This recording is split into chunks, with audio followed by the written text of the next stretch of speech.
Une voix qui porte, des idées concrètes, des propos qui résonnent. Benoît Dutrisac, déstabilisant, juste comme on aime. La rencontre du Rocher du Trisac. Dans ce cas-ci, est-ce que c'est criminel? Pas en tout. Une dualité qui rassemble les idées. Mais non, tu peux pas dire ça. On rembobine cette affaire-là. Non. Prends soin de toi, là. Oui, Hein? tu me protèges. Je le sais. Compte toi-même.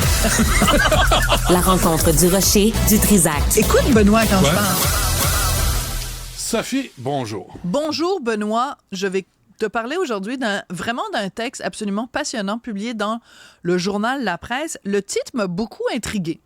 Les écoles secondaires de plus en plus homogènes. Là, je me suis dit, de quoi on parle? Alors, le texte est basé sur le portrait socioculturel des élèves inscrits dans les écoles publiques de Montréal, du comité de gestion de la taxe scolaire, et ils ont aussi analysé des données ministérielles sur la langue maternelle des élèves dans les écoles privées.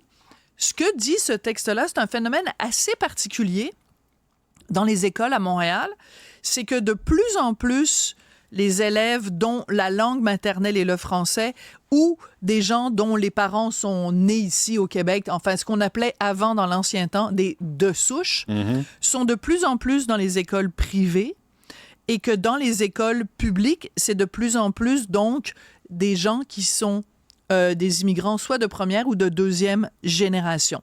Alors, on sait que grâce à la loi 101, évidemment, tous ces gens-là sont scolarisés en français, donc ça, c'est une excellente nouvelle. Mais ce qui se passe, c'est qu'il y a, par exemple, une école où il y a 3 fois plus de gens qui parlent arabe que de gens qui parlent français. Et ce que ça crée, puis c'est pas moi qui le dis, là, c'est vraiment les données selon ce qui est écrit dans ce texte-là, c'est que ça crée non pas des écoles multiethniques comme on les a connues, toi et moi, mettons, ou nos enfants même, peut-être toi, tes enfants les plus vieux maintenant, mais ça crée des blocs de groupes ethniques où il y a un groupe ethnique qui est nettement prépondérant. Ça veut dire, par exemple, tu vas aller dans une école, il va y avoir quelques Québécois de souche, puis il va y avoir, par exemple, une grande quantité d'élèves qui viennent, par exemple, du Maghreb ou qui viennent d'Asie, qui viennent de certains pays en Asie. Et ce que ça fait, c'est pas que ce soit bien ou que ce soit pas bien, c'est pas du tout ce que l'article dit, c'est pas du tout ce que je suis en train de dire.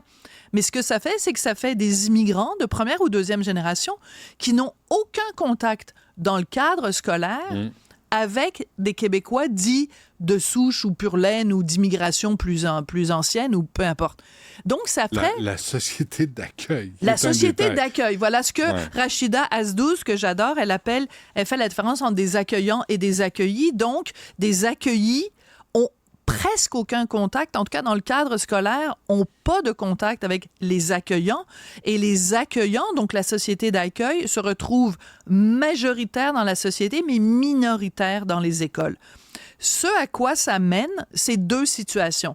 Une qui, moi, me touche beaucoup parce que je suis chroniqueuse culturelle puis parce que c'est un milieu qui m'intéresse, c'est que, par exemple, quand Carl Tremblay meurt, vu que tu prends une école où il y a une prépondérance de gens qui sont nés, par exemple, au Maroc ou en Chine ou en Inde ou peu importe, ils ne sont pas en contact ou ils sont en contact avec une infime minorité de gens dont les parents ont été bercés en écoutant les Cowboys fringants. Résultat, Carl Tremblay meurt, puis dans les couloirs de l'école, personne n'en parle. Donc, il y a une dissociation complète et totale entre des gens qui vivent dans une société, mais qui ne sont pas en contact avec la culture de cette société-là. Et il y a une phrase dans le texte qui, moi, m'a fait énormément de peine. Pour ce qui est de la culture, le Québec ne réussit pas à faire aimer sa culture parce que les jeunes immigrants de première ou de deuxième génération ont souvent très peu de contact avec la société d'accueil. C'est extrêmement triste parce que je me dis, si demain matin, moi, je m'en vais vivre en Italie, que je m'en vais vivre en Espagne, que je vais vivre en Argentine, peu importe, que je vais vivre à Hong Kong, peu importe, une des premières choses que je vais chercher à faire, c'est d'écouter de la musique argentine, d'aller goûter à de la cuisine italienne, d'aller, je veux dire, si je vais à Hong Kong, peu importe le pays où je vais, si je vais au Congo, je veux dire, peu importe.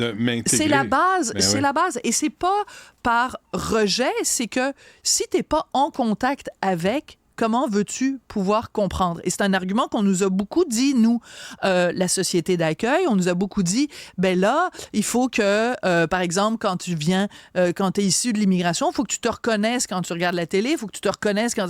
Oui, mais là, c'est un cas où il y a comme un blocage, parce que s'ils n'ont pas de contact, si tu vas à l'école, puis que pendant que tu es à l'école, tu n'es pas en contact avec des petits culs qui écoutent les Cowboys fringants, puis qui comprennent la ref quand ils chantent « Rentrer à temps pour écouter Passe-Partout », ben si t'as pas la ref, tu peux pas comprendre la culture.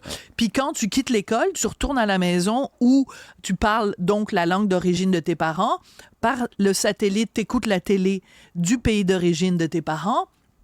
La musique que tu écoutes, si c'était pas sur Netflix, ben tu es en train d'écouter de la musique d'origine de tes parents. Bref, ça fait des espèces d'enclaves. Et ça, c'est dommage. Mais il y a une autre partie de ce texte-là. Je parle beaucoup, puis tu parles pas. Tu peux intervenir. Non. C'est que on nous parle aussi d'un film que je n'ai pas vu personnellement, mais que j'ai vraiment maintenant envie de voir. C'est un documentaire qui a été fait par Manuel Folia. Tu sais, nous, quand on dit Folia, on pense évidemment à Pierre Folia, qui était chroniqueur à la presse, mais son fils Manuel fait des documentaires. Et il a fait un documentaire qui s'intitule Garçon, un film de genre. Et à un moment donné, semble-t-il, dans ce documentaire-là, on a pris un groupe d'adolescents d'une école secondaire de Matane, donc prédominant blanc, et on les a jumelés avec l'école Pierre Laporte à Montréal, prédominante d'enfants qui viennent issus du Maghreb. Et on s'est dit, on va prendre un groupe d'étudiants de Matane, on va les envoyer à Montréal, puis on va prendre un groupe d'étudiants de Montréal, on va les envoyer à Matane. Mais semble-t-il, encore une fois, c'est pas moi qui le dis, le documentaire semble dire que quand les jeunes de Matane sont arrivés à Montréal, leur accueil a été carrément hostile. Et il y a des gens qui se sont fait traiter de blancs. Alors, on a ça dans les écoles. Là. On a ça. Donc, on est rendu que quand tu as des groupes de gens qui viennent de Matane, ils se font traiter de grosses de plottes gaspésiennes, puis ils se font traiter de blancs. Ben, un petit peu de politesse, s'il vous plaît. C'est comme on s'essuie les pieds sur le paillasson avant d'entrer dans une société d'accueil, puis une société qui vous accueille à bras ouverts. Ouais. En fin de semaine, je suis allée voir Rue. Je suis allée voir Rue, tu sais, sur, évidemment, Kim Thuy. C'est une adaptation au cinéma de son livre où elle raconte comme Boat People, parce que dans les années 70, c'était ça, il y avait eu un énorme afflux de réfugiés qui sont arrivés au Québec, beaucoup de Vietnamiens, des boat people qui avaient vraiment fui dans des conditions absolument désastreuses. Et le film est très touchant pour ça. C'est pas un grand film, mais c'est très touchant pour ça parce que ça montre à quel point les Québécois sont une société d'accueil. À bras ouverts, la famille de Kim Thuy, elle arrive, puis on leur dit... ils ont un immense appartement, puis on leur dit, ben le gouvernement paye vos 3 premiers mois de loyer. Après, il va falloir que vous débrouillez puis que vous ayez un emploi. Bon, ça, les années 80, c'était quand même assez différent. Mais, je veux dire, le Québec est une société d'accueil très accueillante. Là, je sais que c'est un pléonasme, mais faut exiger se faire traiter aussi. de blanc. Faut exiger d'être respecté aussi. Hey, wow, là. Ben, c'est ça ce qu'on dit dans le texte, c'est que les jeunes qui ont tenu ces propos-là ont été rencontrés, ont eu une direction... la direction de l'école les a rencontrés pour leur taper ses doigts.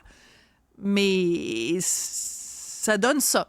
Donc, un petit peu de vigilance, un petit peu de reconnaissance, un petit peu de gratitude. De fierté qu'on est au Québec. Je vous rappelle qu'on est au Québec. Ça s'appelle le vivre ensemble. Ça va dans les deux sens, le vivre ensemble. Fait que, tu sais, quand on se fait taper sur la tête à longueur de temps, puis qu'on se fait dire qu'on est xénophobe, puis qu'on est ci, puis qu'on est ça, ben, peut-être la poutre et la... Un message commandité par Québec solidaire. Merci, Sophie. Merci à toute l'équipe. Il y a Yasmine Abdel-Fadel qui suit à l'instant.